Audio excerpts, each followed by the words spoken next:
Biologiya müəllimi Məsəti. Deməli, çoxalma inkişaf bölməsindən bu gün də sizə 30 və 43 aralığında olan sualların izahını verməyə çalışacağım.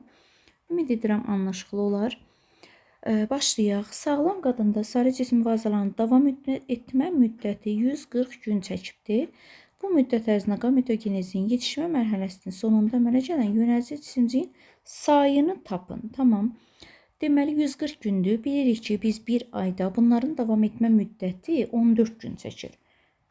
Deməli 1 ayın 14 günü budur. X qədərdə də 140-dır. Deməli neçə ayıymış? 10 ay edirmiş. Deməli hər ay bir yumurta hüceyrə 3 yönəlici cisimcik əmələ gəlir. Bir yumurta hüceyrədir, 3 dənə də yönəlici cisimcikdir. 10 ayda da 30 dənə yönəlici cisimcik əmələ gəlir. Cavabımız 30. 31-ci sualda nə deyir? 31-də də deyir ki, sağlam qadında sarı cisim davam etmə müddəti 140 gündür. Gametogenez mərhələsinin sonunda əmələ gələn yönəlici cisimcikdə olan autosom xromosom sayını müəyyən edin. Bilirik ki, yönəlici cisimciklərdə də eyni sayda xromosom olur. Onun 22-si autosom, biri isə cinsi xromosomu idi. Autosom xromosomlarının sayının cəmi 30 dənə dedik yönəlici cisimcik əmələ gəlmişdi. 30 dənəni də vururuq neçəyə? 22-yə. O da eləyir 660. Bunların hamısının cəmini soruşdu. 32. Boy artımı davam etdiyi müddət ərzində 28 günlük aybaşı sikli şəraitində maksimum neçə folikul yetişə bilər?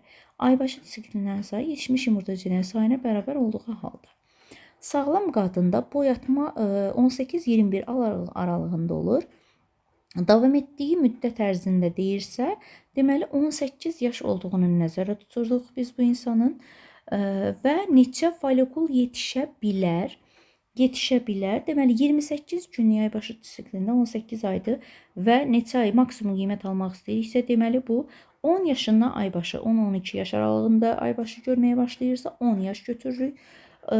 Deməli 18-dən 10-nu çıxanda qalır 8. Deməli 8 ildir aybaşı görür.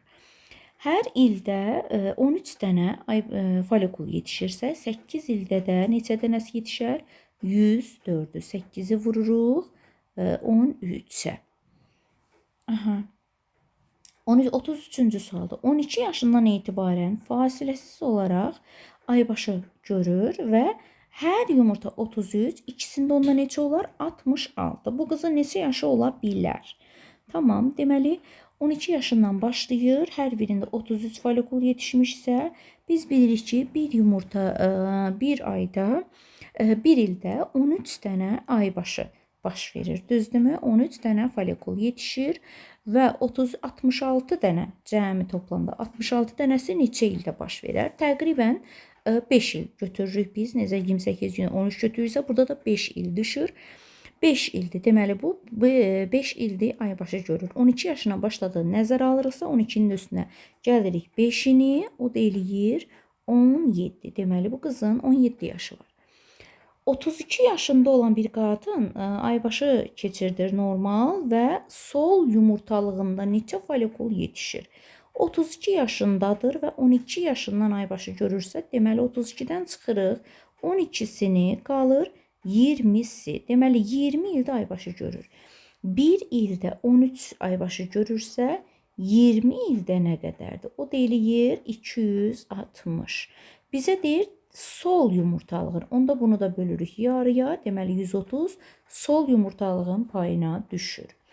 35-ci sualda 32 yaşında olan yenə bir qadın hər iki yumurtalığına sikli keçid nəzərdə hər iki yumurtalığı soruşursa, artıq 34-cü məsələdir, eynidir. Burada yarısını götürmüşdük 130, burada da 35-də isə 260 götürəcəyik.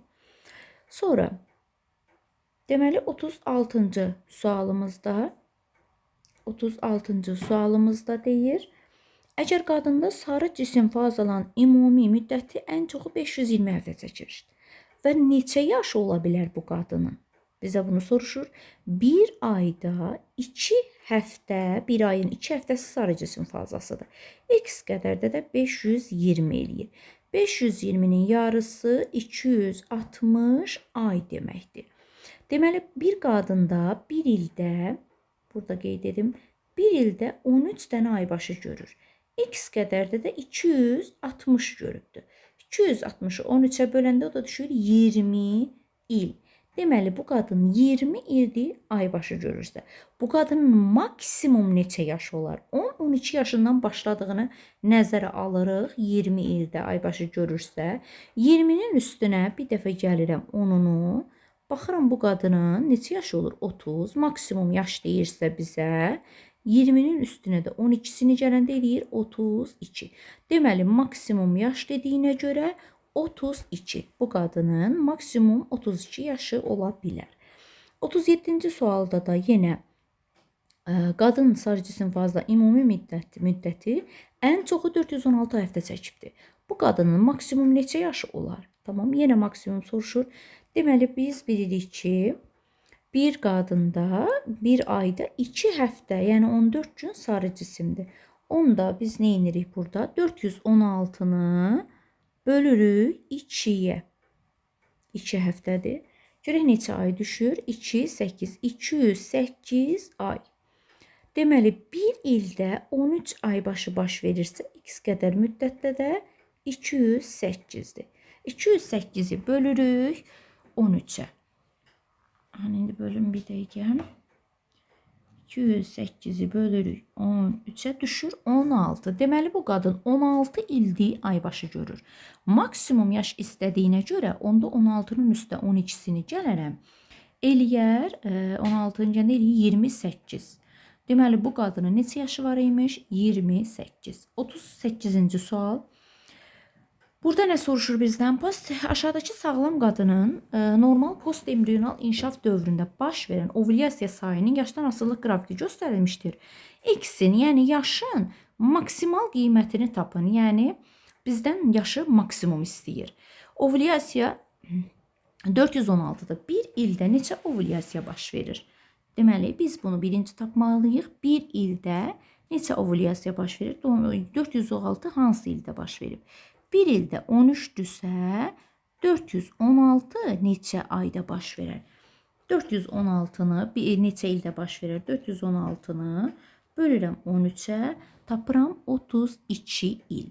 Deməli, 32 ildir bu aybaşı görür. Yaşı da maksimum soruşur. Onda 32-nin üstə 12-sini gələndə yaşın maksimum qiyməti neçə olur? 12-ni gəlirəm 32-nin üstünə, o da eləyir 44. Yaşı maksimum soruşduğuna görə.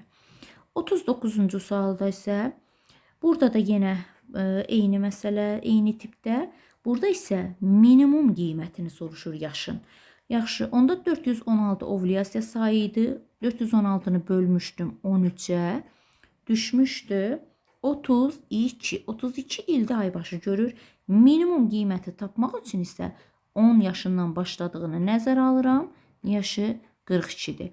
Maksimum yaş deyəndə maksimum yaşda başladığı, yəni 12 yaşında başladığını nəzərdə tuturam. Minimum dediyi üçün minimum, yəni 10 yaşında başladığını nəzərdə tuturuq. 40-cı məsələdə deyir, ovulyasiya sayı ilə yaşdan asılı qrafiki verilir. Burada isə yenə yaşın minimum qiymətini soruşur. Bir ildə 13 ay başı baş verib, 208 ovulyasiya hansı müddətdə baş verir? 208-i bölürəm 13-ə, düşür 16. Deməli, bu 16 ildə aybaşı görür və yaşın minimum qiymətini soruşduğuna görə minimum 10 yaşı gəlirəm üstünə, o da eləyir 26 yaş. Minimum yaş dediyinə görə. 41-ci sualda nə deyir? Məsələlərimiz bitdi artıq. Deməli, 41-ci sualda deyir ki, uyğunlaşdırın. Çanaq boşluğunda xaricdə yerləşir. Çanaq boşluğundan xaricdə yerləşən nədir? Prostat. E variantı gəlir 1-ə. Yumurta, sonra çanaq boşluğunda yerləşən başqa nə var burada? Yumurtalıqlarımız çanaq boşluğunda yerləşir. Uşaqlıq borusu. Sonra dölün inkişafı burada gedir. Deməli, bir dəqiqə mən B variantını bura səhv qoydum. Xaricdə deyir. Deməli, çanaq boşluğundan xaricdə yerləşir prostat vəzi. Daha sonra baxırıq, çanaq boşluğundan xaricdə yerləşən uyğunluq varmı? Xeyr. Toxumluqlar çanaq boşluğundan xaricdə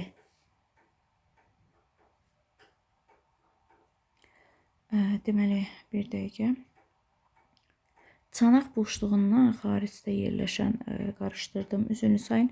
Çanaq boşluğundan xaricdə yerləşir. Yerləşir toxumluq. Bayaq mən tamamilə səhvə yol verdim, fikir vermədim. Çanaq boşluğu və xarici fikrimdə fərqli tuturam, ona görə orada səhvi qeyd etdim. Çanaq boşluğundan xaricdə yerləşir toxumluqlar. Sonra baxırıq burada çanaq boşluğundan xaricdə yerləşən nə var? Başqa heç nə. 2. Dölün inkişafı burada gedir. Uşaqlıq, bəli, D variantı uşaqlıq. Dölün inkişafı uşaqlıqda gedir. Yumurta hüceyrənin tam yetişdiyi orqan uşaqlıq borusu C. Deməli 1-ə uyğundur A, 2-yə uyğundur D, 3-ə uyğundur C. Keçdik 42-ci suala. Deməli, yetkin qadın orqanizmi üçün uyğunlaşdırın. Tamam, 1 nömrə ilə yumurtalıq göstərilib, 2 nömrə ilə borularda, 3 nömrə ilə isə uşaqlıq göstərilmişdir. Baxaq, qadın orqanizmin ontogenezi harda başlayar? Mayalanma harda gedirsə, ontogenez orada başlayır. 2. 2 gedir hara? A-ya. Sonra yumurta hüceyrə əmələ gəlir. Bir də folikullarda, çünki yumurta hüceyrə yetişir, çıxır oradan. Bətindaxili inkişafın rüşeym dövrü başa çatacaq. 3-də uşaqlıqda başa çatır. Döl formalaşır. Dölün formalaşır yenə 3-də. Mayalanma baş verir 2-də. Borularda mayalanma gedir. 43-cü sual. Yetkin qadın orqanizmi üçün uyğunlaşdıraq. Yenə kişi orqanizmin ontogenezi harda başlayır? Mayalama getdiyi yer, yəni borularda. 2 gələcək. Folikullarda yumurta hüceyrə inkişaf edir. 1 folikul yumurtalıqlarda. Qarışıq sekresiya vəzisidir. Yumurtalıqlar. Zigot əmələ gəlir mayalanma getdiyi yerdə, yəni uşaqlıq borusu 2-də. Bətindaxili inkişafın rüşeym dövrü başa çatır. Uşaqlıqda, yəni 3 E bəndi. Bu qədər. Ümid edirəm diqqətsizliklərimi üzrlü sayın, anlaşıqlı, aydın olar. Sağ olun. Əgər təşrifləriniz, iradlarınız rəy bölməsinə və yaxud da göstərilən nömrə ilə əlaqə qura bilərsiniz. Sağ olun.